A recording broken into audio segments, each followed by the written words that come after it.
Quest'anno chiudere il bilancio per il Comune è uno sforzo enorme.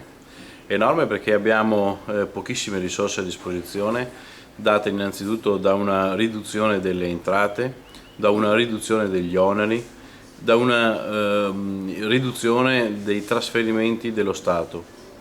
Abbiamo invece un carico verso i cittadini enorme in termini di tassazione e di spese.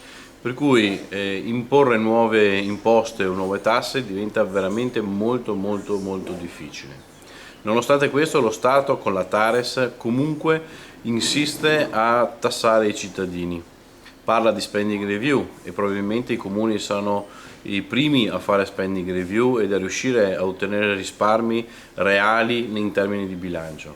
Però assieme aggiungono 30 centesimi per metro quadrato nella Tares. E diventa difficilissimo poter quadrare i conti.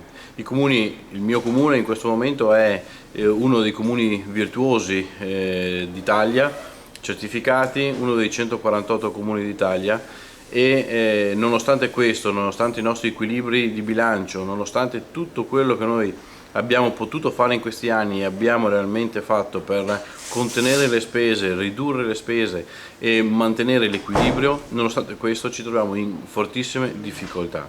Difficoltà non date da una reale mancanza di liquidità, perché la nostra cassa attualmente è di qualche milione di euro, però dell'impossibilità di spendere questi soldi.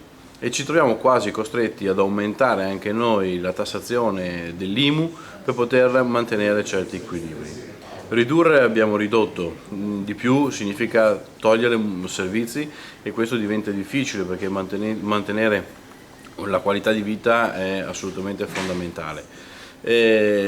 Abbiamo riorganizzato i servizi, abbiamo fatto tutto quello che potevamo fare. Ci troviamo veramente con, come si dice, le pezze nel di dietro. È un'espressione forte, ma questa è la realtà dei fatti e nessuno accenna a dare una risposta ai comuni.